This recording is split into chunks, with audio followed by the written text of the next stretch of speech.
በዛሬው ቪዲዮ ሰሞኑን አንድ ታዋቂ አርቲስት ይሞታል። ይህ የምትመለከቱት ጽሁፍ ፌስቡክ ላይ ፋና እንዳለ የምትባል ግለሰብ ከ5 ቀን በፊት የፖስተችው ፖስት ነው።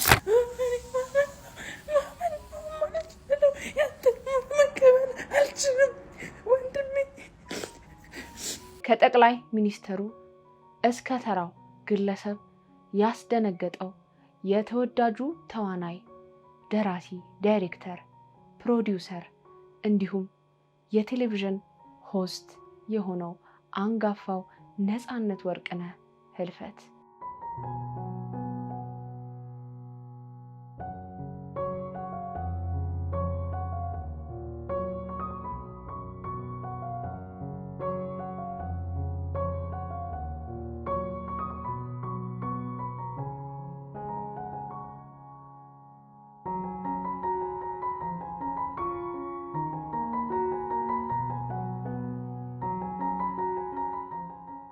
ሰላም እንዴት ናችሁ? ውድ የኔ ቤተሰቦች፣ በትላንትናው ዕለት እንደሰማነው እጅግ በጣም አስደንጋጭ ነገር ተፈጥሯል። ሁሉንም ኢትዮጵያውያን ከጠቅላይ ሚኒስትር አንስቶ ከአንጋፋ አርቲስቶች፣ ሙዚቀኞች ታች እስካለው ማህበረሰብ ድረስ ያስደነገጠው ክስተት የተወዳጁ ተዋናይ ነፃነት ወርቅነህ ህልፈተ ህይወት ነው። አውቃለሁ ይሄን ቪዲዮ ለመስራት በጣም ዘግይቻለሁ። የነፂን ሞት ሰምቶ እንደ ዜና ማውራት ቀላል ነገር አይደለም። እጅግ በጣም የምንወደው የምናከብረው የምንሳሳለት መታመሙን ሰምተን ምን ያህሎቻችን እንደደነገጥን የምናውቀው እውነት ነው። ህልፈቱን ስንሰማ እውነት ለመናገር ሁሉም ኢትዮጵያዊ በአንድ አይነት ስሜት ውስጥ ያለ ይመስለኛል። እኔ በበኩሌ የሞቱን ዜና እንደሰማው መቀበል አልቻልኩም ነበረ። በጣም ነበር የደነገጥኩት። ይሄ ስሜት በርካታ ኢትዮጵያውያንን እንደተሰማ በተለያዩ ሶሻል ሚዲያዎች ላይ በተዘዋወሩት ቪዲዮዎች ለማስተዋል ችያለሁ። ከዚህ ቀደም እንደምናስታውሰው ነፃነት ወርቅነህ ታሟል ተብሎ ወደ ውጭ ሀገር በሄደ ሰዓት አንዳንድ ሐሰተኛ መረጃን የሚያሰራጩ የሚዲያ አካላት ነፃነት ወርቅነህ ሞቷል እያሉ የሐሰተኛ ዜና ሲያሰራጩ እንደነበር ይታወቃል። ታዲያ በአሁኑ ሰዓት የእውነት መሞቱን ስንሰማ እኔ በበኩሌ ሐሰተኛ መረጃ ነበር መጀመሪያ የመሰለኝ። ከዛም በኋላ ታማኝ የሆኑ ሚዲያዎች ሲያጋሩት ነው እውነት እንደሆነ ያመንኩትና ያረጋገጥኩት። ይሄ በጣም የሚያሳዝን እጅግ በጣም ልብን የሚሰብር ዜና ነው። እንግዲህ ነፂ በስራዎቹ በጣም አንቱታን ያተረፈ በህዝብ ዘንድ ተቀባይነት ያገኘ ሁሉም ኢትዮጵያዊ በአንድ ድምፅ የሚስማማበት እጅግ በጣም ተወዳጅ የሆነ የኪነ ጥበብ ባለሙያ ነው። እንግዲህ ይህንን ተወዳጅ ባለሙያ በትላንትናው ዕለት በድንገት ወደ ስራ ገበታው ለመግባት ልብሱን እየለባበሰ ባለበት ሁኔታ የህመም ስሜት ሲሰማው ወደ ሆስፒታል ሄዶ እዛም ከደረሰ በኋላ ህይወቱ ማለፉ ተሰምቷል። ፊቱ ያስታውቅ ነበር በጣም ማለት ተኝቶ ነበር ብዙ ደሬ ተኝቶ ነበር ብዙ አይ ዛሬ ወጣረ ሄዶ በእግሩ ሄዶ ሆስፒታል ሲያመው ደህና ነበር ማታ። ኧረ ጠዋትም ስራ ሊገባ አማማኝ ብሎ ከምር ነው ስራ ሊገባ? አዎ እንዴ አዎ በኋላ ደውለልሻል። እሺ ዳሬ በቃ እሺ ሶሪ። እንደሰማነው እንግዲህ በሰላም ጠዋት ከእንቅልፉ ተነስቶ ልብሱን ለባብሶ ወደ ስራ ገበታው ለመሄድ እየተዘጋጀ ባለበት ሁኔታ የህመም ስሜት ሲሰማው በእግሩ ሄዶ ሐኪም ቤት አገር ሰላም ነው ብሎ ሊታከም ሄዶ እንግዲህ በዛው ቀርቷል ማለት ነው። እንደዚህ አይነት ድንገተኛ ሞት ስንሰማ በተለይ አርቲስቶቻችን ላይ የመጀመሪያችን አይመስለኝም። ምክንያቱም ከዚህ ቀደም እንደምናስታውሰው በሰላም ትንሽ አመመኝ በሚል በሰላም ሐኪም ቤት ሄደው ህይወታቸው ካለፉት ተወዳጅ አርቲስቶቻችን መካከል ማዲንጎን ማንሳት እንችላለን፣ ዳዊትን ማንሳት እንችላለን፣ እንዲሁም ታሪኩ ባባንና ታምራት ደስታንም እንደዚሁ ማስታወስ እንችላለን። በድንገት እንግዲህ ትንሽ አመመኝ በሚል ሐኪም ቤት ሄደው በዛው ህይወታቸው እንዳለፈ ተወዳጅ አርቲስቶቻችን ናቸው። በተመሳሳይ እንግዲህ ነፂም በድንገት ልታይ እስቲ ብሎ በሄደበት ህይወቱ ማለፉን ሰምተናል። ባለቤቱ ንጹህ በላይነህ ትባላለች። አሜሪካን ሀገር ነው የምትኖረው። ነፂ ባለቤቱ ንጹህን ስላገኘበት አጋጣሚ ሲገልጽ እሷ ዩኒቲ ስትማር እኔ ደግሞ ከኑሮ ስማር ነው ያገኘኋት ብሏል። በትዳር ከተጣመሩ ወደ 20 ዓመት ገደማ ይሆናቸዋል። አንድ ወንድና 2 ሴት ልጆችን ወልደዋል። የመጀመሪያ ልጃቸው አሁን ላይ 18 ዓመቱ ሲሆን ሁለተኛ ልጃቸው ግሬስ 14 ዓመቷ ነው። ልጆቹ ከእናታቸው ጋር በአሜሪካን ሀገር የሚኖሩ ሲሆን ነፂ ደግሞ ከባለቤቱ እናት ጋር አዲስ አበባ ከተማ ውስጥ ነው የሚኖረው። ረዘም ላለ ጊዜ እዛው አሜሪካን ቆይቶ ከዛም ወደ ኢትዮጵያ በመመለስ ነው ከባለቤቱ እናት ጋር አዲስ አበባ ከተማ ውስጥ መኖር የጀመረውና የኪነ ጥበብ ስራዎቹንም በሀገር ውስጥ እየተዘዋወረ የሚሰራው ማለት ነው። በተለያየ ጊዜ ወደ እነሱ ጋር እየሄደ ይጎበኛቸዋል። አንድ ጊዜ እንዴት ተግባባላችሁ? እነሱ የእንግሊዘኛ ሊቅ፣ አንተ ደግሞ የአማርኛ ሊቅ ተብሎ ሲጠየቅ በሊቀ መላኩ የሚል መልስ ሰጥቷል። እንደሰማነው ነፂ የሶስት ልጆች አባት እና ባለትዳር የሆነ ባለቤቱና ልጆቹም እንግዲህ በአሜሪካን ሀገር እንደሚገኙ ሰምተናል። እንግዲህ ነፂ ከመሞቱ ከሳምንታት በፊት ቃለ መጠይቅ ተደርጎለት የተናገራቸው ንግግሮች አሉ ስለ ልጆቹ። እስኪ ምንድን ነው የሚለውን አብረን እንመልከት። አሁን ወንዱ ልጅ ስኮላር አግኝቶ የኦሪገን ስቴት ዩኒቨርሲቲ ገብቷል። በጣም ደስ ይላል።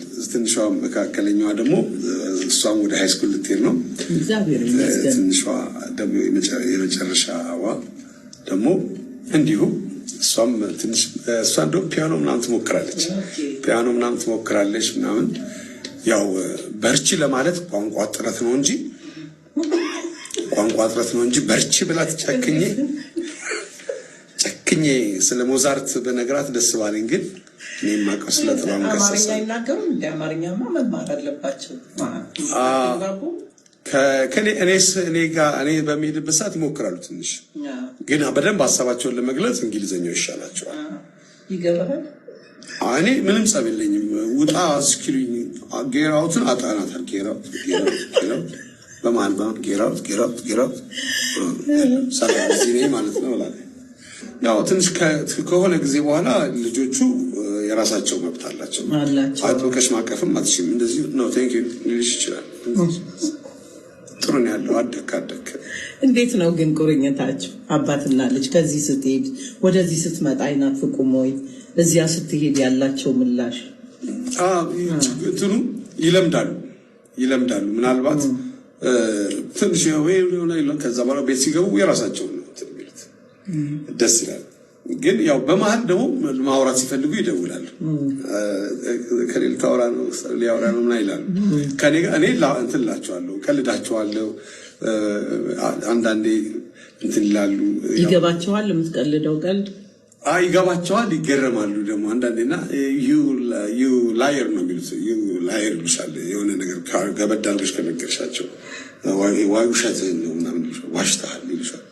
አሁን እናትና አባትን ውሸታም ለማለት እኛን ከአንደፍር ያለው ጫማ ሁሉ ይወረወረና መቁሊያ ምናምን ሁሉ ይወረወረብሻል። ቀልድ ሳቅ ደግሞ ቀልድ ትንሿ መካከለኛዋ ቀልዳኛለች።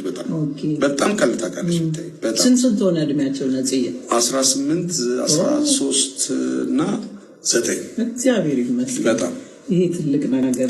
ያንተን ስራዎች በፊልም አሁን ዩቲዩብ ላይ የተጫኑ ምናምን አሉ፣ እነሱን ያዋቸዋል? አንዴ የቤተሰብ ጨዋታን ትልቁ አየ እና በጣም ጭብጨባ ይበዛዋል አለኝ። የስራው ባህሪ ነው አልኩት። ቶፍ ክላብ ሲል ነቀነቅ እንዲል ነው ሰው ምናምን ነገር አልኩት እና የኛ ሀገር ፊልሞች ትንሽ ጠንከር ያሉ ባድ ወርዶች ይኖራቸዋል አንዳንዴ። እሱን ለማድረግ አማርኛ ፊልም ሲያዩ ጥንቃቄ እንዲያደርጉ እኔ እና ስለዚህ በሀያዩ ይመርጣሉ። የራሴንም ፊልሞች ቢሆን በሀያዩ እኛ አሳቀልን ብለን የምናደርጋቸው ነገሮች ለእነሱ ዊርድ ሊሆንባቸው ይችላል። አንዴ የኢትዮጵያ የባህል ሙዚቃ እስቲ ያሳየኝ ተብያለሁ። የባህል ሙዚቃ ንገረኝ ብሎ ታችኛው ክፍል በነበረበት ሰዓት ልጅ የባህል ዘፈን አሳየሁት እና ሁሉም የባህል ሙዚቃ ላይ ነው መሳሪያ ያለው አለ። እንዴት የፍቅር ዘፈን ላይ የፍቅር ዘፈን ነው አለኝ። አዎ የፍቅር ዘፈን ነው። እና ታዲያ መሳሪያው ምን ይሰራል አለኝ። ተኩስ አለው። ተኩስ የባህል ሙዚቃዎች ተኩስ አላቸው። አሁንም ድረስ ጠመንጃ አላቸው፣ ጎራዴ ምናምን አላቸው።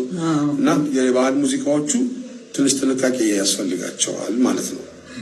ለሚያያቸው ሰው የእድሜ ገደብ ሊኖርባቸው ይችላል ማለት ነው። እና እሱን ስለምፈራ ብዙም እንትን አልላቸውም፣ አልጫናቸውም። መዝሙር ይሻላል። መዝሙር ያዳምጣሉ። የይልማን መዝሙር አሁን በጣም ነው የሚወዱት። የይልማን መዝሙር በጣም ይወዱት። ምን የምትለው? ያዕቆብ ከቤርሳቤ ወደ ካራን ሲወርድ የሚለውን በእንግሊዝኛ ይሉታል። ልጁ የይልማ ልጅ በእንግሊዝኛ ሰጥቷል ሙሉ እና በአማርኛ አሰማቸዋለሁ ደግሞ እና ሚኒንጉን ምናምን በተወሰነ መልኩ ይረዱታል። እና ይልማ ደግሞ የሰፈሬ ልጅ ነው። እንዲሁም ደግሞ ከታላቅ ወንድሙ ጋር ስላላቸው ግንኙነት የተናገረበት ሌላም ተጨማሪ ቪዲዮ አለው። እስቲ እሱንም እንመልከት። ስጋማ ፈራሽ ነው፣ ነፍሴ ከአምላክ ነፍስ ጋር ተመሳሳይ ስለሆነች በማይሞተው ነፍሴ እወድሃለሁ ብሎ ጻፈልኝ። ከታላቅ ወንድሜ ጋር ቁጭ አለ እና ታላቅ ወንድሜም ደብዳቤ ጻፈልኝ። እሱን ቲያትር ያየ ጊዜ ደስ የሚል ደብዳቤ ጻፈልኝ። ምን ትላለች? ትንሽ ምን ይላል? ወንድሜ ነጻነት፣ ወንድሜ ነጽ አምላክ በሚወደኝ መልኩ እወድሃለሁ ብሎ ጻፍ ጀምርና መጨረሻ ላይ እኔም እወድህ በነፍሴ ነው፣ ስጋማ ፈራሽ ነው፣ ነፍሴ ከአምላክ ነፍስ ጋር ተመሳሳይ ስለሆነች በማይሞተው ነፍሴ እወድሃለሁ ብሎ ጻፈልኝ። ትልቅ አባባል ነው። ከዛ አምነህበታል ይሄ ልጅ በዚህ ልጅ ሊኖር ይችላል አለች። አዎ ይችላል አላት። ከዛ እሷ ተቀበለች። ስለዚህ ማዘርም ተቀበለች። ፋዘርም ታዋቂ ሰው ጊዜ በቃ ይሄ ትንሹ ይላል። እኔ እኮ 22 ዓመት ምናምን ሆኖኛል፣ 20 ዓመት ምናምን ሆኖኛል። እኔ የሰዎችን ምክንያት አከብራለሁ፣ የእኔንም ምክንያት አከብራለሁ። ለምሳሌ እኔ እናቴ የቆነጠጠችኝ አሁን ድረስ ይሰማኛል። ባደርግ የተቆነጠጥኩባትን ነገር ስለማቅ አሁን ለመዋኘት ልገባ ስል ያ ወንዝ ሰዋኝ የምትቀደር ስላለ ትንሽ እንትን አለብኝ። የሆነ አሁን እዚህ ከፍዬ ነው መዋኘው። ላይፍ ሴቨር አለ፣ ወንዝ አይደለም፣ ጠራራ ፀሐይ አይደለም፣ ሎሽን እቀባለሁ ምናምን ብዬ አስባለሁ። ግን ከሷ ጋር ሁሌ ጸቡ እኔ ወንዝ ሄጄ ዋኛለሁ በጠራራ ፀሐይ፣ እሷ ደግሞ ካሁን ልጅሽ ውሃ በልቶታል ነይና እሺ ይባላለሁ ብላ ነው የምታስበው። እና በጣም ጸብ ነው በዚህ የተነሳ። እና ያችን ቃል አውቃታለሁ የምትለውን ነገር እያንዳንዷን ነገር እሷ የሆነ ነገር ስናገራት አሁን የሰው ፊት የሚነገር ነገር ነው፣ አሁን የሰው ፊት ይወራል አይ ትላለች። እና ሰው ፊት የሚነገር ነገር ምንድነው በሚል ነገር ነው እኔ ራሴን እያሳደግኩ ይመጣ። እና ሰው ፊት ቆሞ ማውራት ክብር ነው በእውነት። እንግዲህ ነጻነት ወርቅነህ በጣም ከምንወድለት ስራዎቹ መካከል አንዱ የሆነው ኤፍቢአይ ነው። ድንቅ ብቃቱን ያየንበት ስራ ነው። በጣም ተወዳጅነትንም ያገኘበት ስራ ነው። እስኪ የተወሰነች አጠር ያለች ማስታወሻ ቪዲዮ ያለች አብረን እንመልከታለን።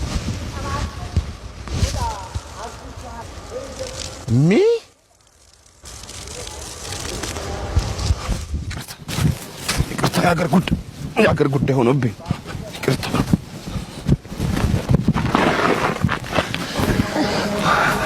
አቡነንኩብሽ ይቅርታ።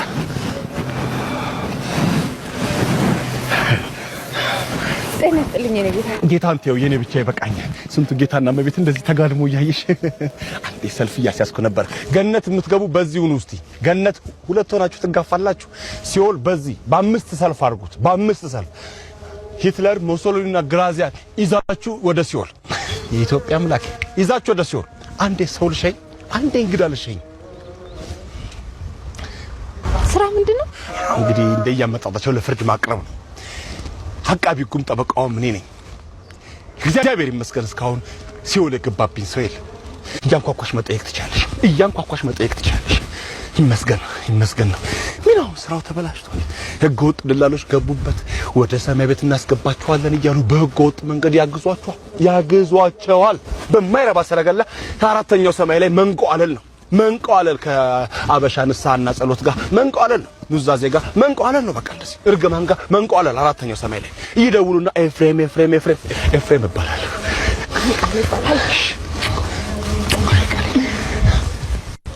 እንዲህ እንዳንቺ መጥቶ ኑዛዜውን የሚነግረን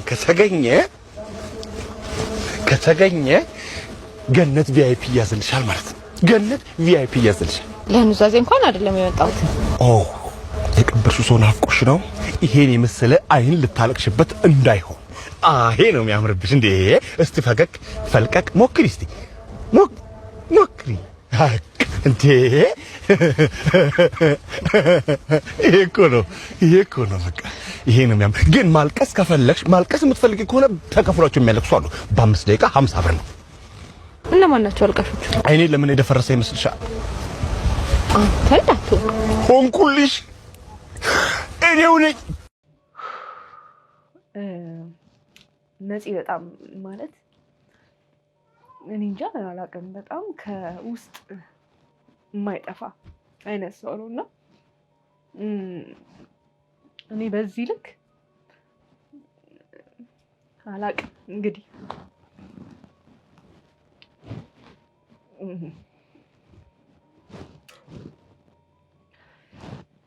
እግዚአብሔር በሚያውቀው በጣም ነው የተሰማኝ በጣም የሚያሳዝን አንጀት የሚበላ ሰው ነው ነፂ ከውስጥ እኔ እንጃ እኔ በጣም እስካሁን ድረስ እውነቱን ላይ አይመስለኝም የእውነት የሞት አይመስለኝም ይሄን አልነበር እንደ ነፂን የምወደው እስክል ድረስ ነው የተሰማኝ ስሜትና በጣም ነው የደነገጥኩት የሆነ ወንድምሽ ሞተ ምናምን የተባልኩ ያህል የተሰማኝ የነፂ ነገር በጣም አንጀት የሚበላ ነገር ነው ሌላው በጣም ካስገረመኝና ካስደነገጠኝ ቪዲዮዎች መካከል አንዱ ምንድነው አንዲት እህታችን ከቀናት በፊት አንድ ታዋቂ አርቲስት ሰሞኑን ይሞታል ብላ ፖስት አድርጋ ነበርና እስኪ መነሻዋ ምንድነው የሚለውን አጠር ያለች ቪዲዮ አለ እሱን እንመልከት ሰሞኑን አንድ ታዋቂ አርቲስት ይሞታል ይሄ የምትመለከቱት ጽሁፍ ፌስቡክ ላይ ፋና እንዳለ የምትባል ግለሰብ ከ5 ቀን በፊት የፖስተችው ፖስት ነው እንግዲህ ጉርሻ ፔጅም ከፋና ጋር ያላቸውን ቅርርብ በመጠቀም እንዴት እንደዚህ አይነት ፖስት ልትፖስት ቻልሽ ብለው ጠይቀዋት ያገኘሁትን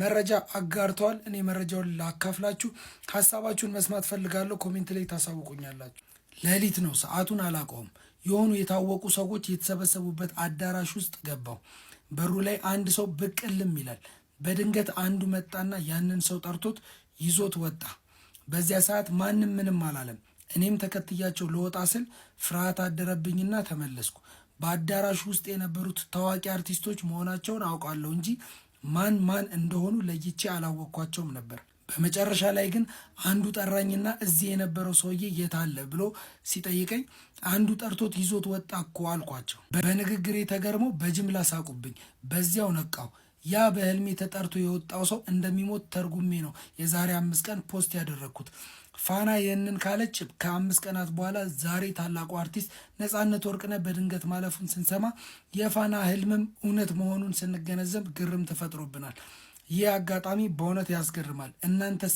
ስለዚህ ጉዳይ ምን ትላላችሁ ህልም አስቀድሞ የሚመጣን ነገር የመጠቆም ሚስጥራዊ አቅም አለው ወይስ ብላችሁ ታስባላችሁ ኮሜንት ላይ ሀሳባችሁን አጋሩኝ አንዲት ግለሰብ እንግዲህ በህልሟ ያየችውን በማህበራዊ ሚዲያ አጋርታ እንግዲህ ከ5 ቀን በኋላ ደግሞ ነፃነት ወርቅነህ ህይወቱ ማለፉ ትንሽ ግርምትን ጭሯል ሌላው በጣም በርካታ ሰዎች የነፃነትን ህልፈት ከሰሙ በኋላ ሀዘናቸውን አጋርተዋል ጠቅላይ ሚኒስትር ዶክተር አብይን እንዲሁም ተወዳጁ እና አንጋፋ ሙዚቀኛ ቴዲ አፍሮ እንዲሁም እነ ሳህር አብዱል ከሪም ሌሎችም በርካታ ሰዎች ሀዘናቸውን ገልጸዋል እስኪ እንመልከት ጠቅላይ ሚኒስትሩ የሀዘን መግለጫ ሰጥተዋል ጠቅላይ ሚኒስትር አብይ አህመድ በአርቲስት ነፃነት ወርቅነህ ድንገተኛ ሞት የተሰማቸውን ሀዘንም ገልጸዋል አርቲስት ነፃነት ወርቅነህ በድንገት በማረፉም ሀዘን ተሰምቶኛል ያሉት ጠቅላይ ሚኒስትሩም ነፃነት በተለይም በህዳሴ ግድብ በተዘጋጀው የ2016 አዲስ ዓመት የመቀበያ ፕሮግራም የነበረው አስተዋጽኦ ሁሌም አስታውሳለሁ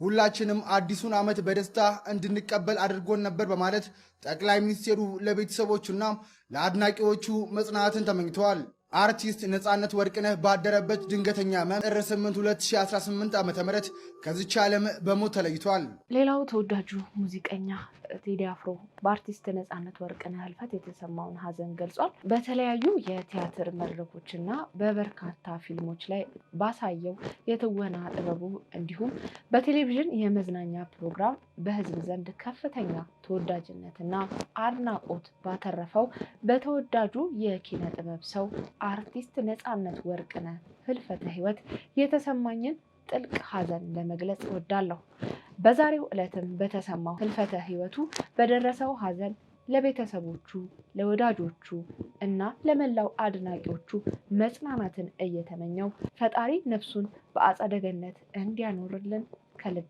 እመኛለሁ ነፍስ ይማር ኢትዮጵያ ለዘላለም ትኑር፣ ፍቅር ያሸንፋል፣ ቴዎድሮስ ካሳሁን ቴዲ አፍሮ በማለት የተሰማውን ሀዘን አጋርቷል። እንዲሁም ተወዳጇ ተዋናይት ሳራ አብዱል ከሪም በእንባ ታጅባ ሀዘኗን ገልጻለች። እስኪ ቪዲዮን እንመልከት። የሰማሁት ነገር እስካሁን እውነት አልመሰለኝም። እንዴት ይሄን እንዴት ማመን ይቻላል?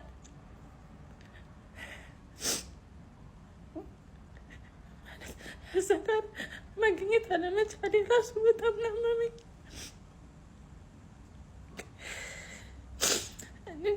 ለቤተሰቦቹ እግዚአብሔር መጽናኛውን ይስጣቸው። የሁላችንንም ሳቅ ነው የወሰድክብን። እነዚህ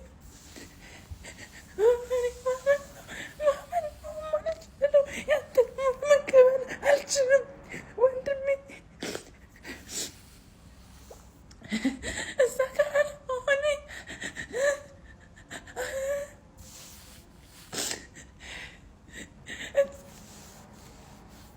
ምን እንደምን አላውቅም።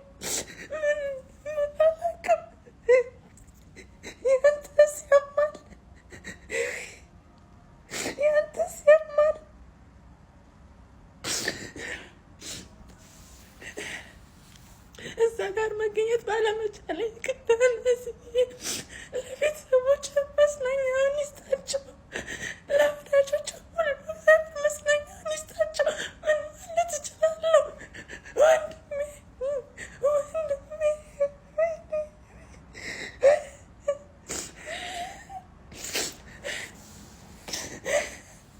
እውነት ነው። የነፃነት ህልፈት ሳቃችንን የወሰደብን።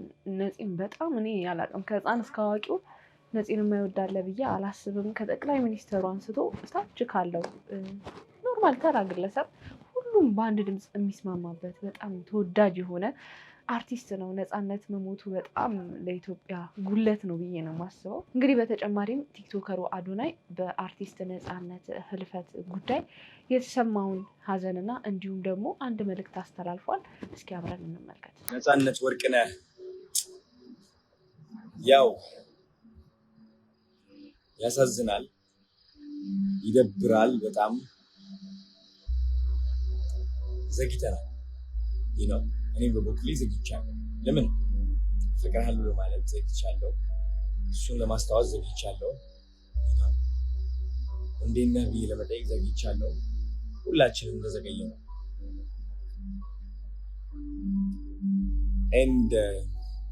ግን ትንሽ ጸጸቴን የሚያቀልልኝ የሚያረጋጋኝ ምን እንደሆነ ታውቃላችሁ?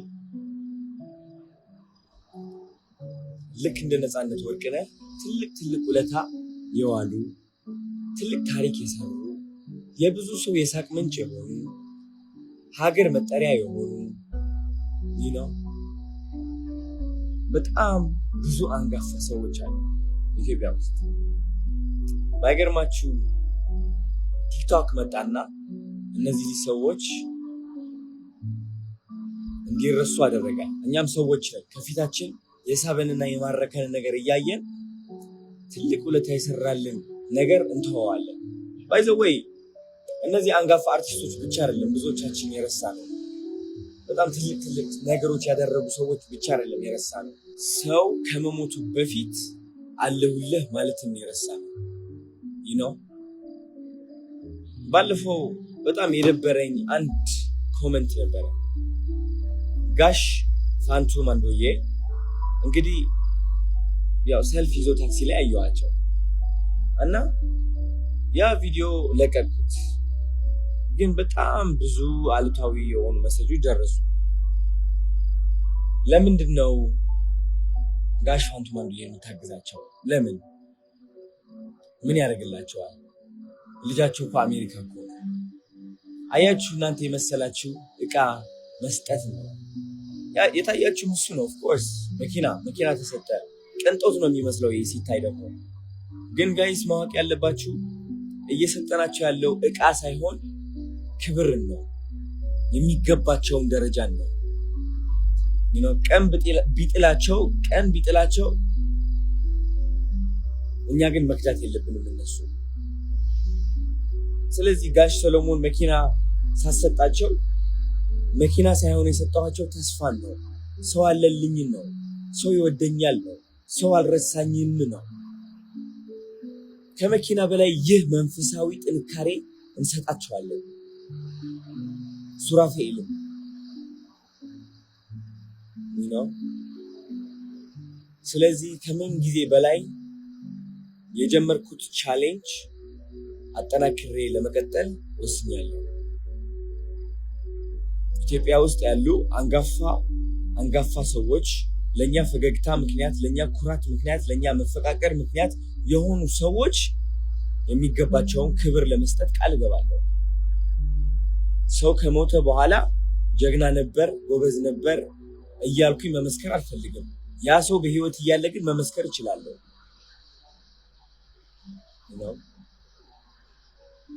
ስለዚህ አንድ ጥያቄ ጠይቃቸዋለሁ። የኢትዮጵያ ካምፓኒዎች፣ ቢዝነሶች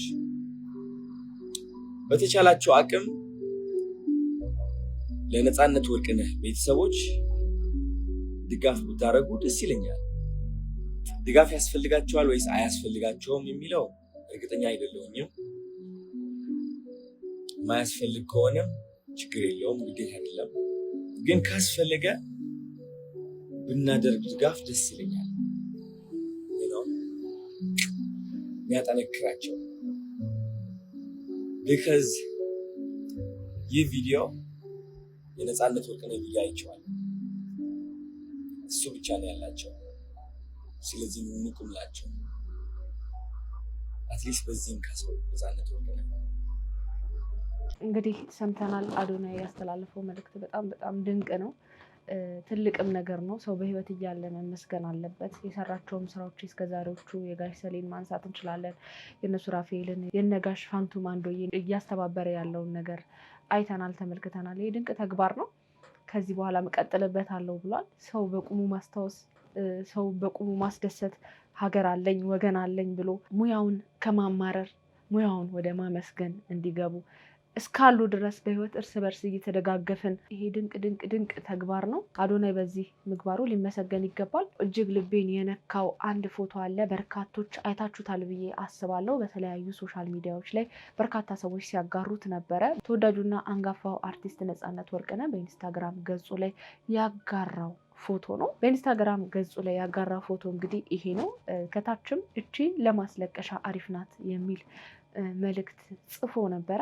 በርካቶች ይህንን ፎቶ ባዩ ሰዓት በጣም ልባቸው ተሰብሯል። ታውቆት ነበር ይሄ እንደሚፈጠር እያሉ የራሳቸውን ሀሳብ እየሰጡ ይገኛሉ። በስተመጨረሻም እንግዲህ በነገው ዕለት የቀብር ስነስርዓቱ እንደሚፈጸም ይፋ ተደርጓል። በጉርሻ ፔጅ ላይ እንደተለቀቀው የቀብር ስነስርዓቱ መረጃ በድንገተኛ ህመም ምክንያት ከዚህ ዓለም በሞት የተለየው ተወዳጁ የኪነ ጥበብ ሰው ነፃነት ወርቅነህ ወይም ነፂ የመጨረሻ የሽኝትና የቀብር መርሃ ግብር ይፋ ሆኗል። የአርቲስቱ የቀብር ስነስርዓት የመጪው እሁድ ጥር 10 ቀን 2018 ዓመተ ምህረት በመንበረ ጸባዖት ቅድስት ሥላሴ ካቴድራል በክብር እንደሚፈጸም ቤተሰቦቹና ወዳጆቹ አስታውቋል። እሁድ ጠዋት ከ2 ሰዓት ተኩል ጀምሮ በካቴድራሉ አሸኛኘት ይደረጋል። በዚሁ ሰዓት እሁድ ከቀኑ 6 ሰዓት ላይ የመጨረሻው የቀብር ስነስርዓት ይከናወናል። የጥበብ ቤተሰቡና መላው ኢትዮጵያውያንን በሀዘን የጣለው የነፂ እረፍት ለብዙዎች ከባድ ቢሆንም በዚህ ሰዓት በቦታው በመገኘት ለወዳጃችን የመጨረሻ ክብር እንድንሰጥ ጥሪ ይቀርባል። እንግዲህ ነፂን ሁላችንም እንወደዋለን፣ እናከብረዋለን። ስሙ ለዘላለም ሕያው ሆኖ ይኖራል። ነፍሱን በደጋጎቹ ጎን እንዲያኖርልን ጸሎታችን ነው። ለቤተሰቦቹ፣ ለባለቤቱ፣ ለልጆቹ፣ ለወዳጅ ዘመዶቹ እንዲሁም ለመላው ኢትዮጵያውያን መጽናናትን እመኛለሁ። ነፍስ ሄር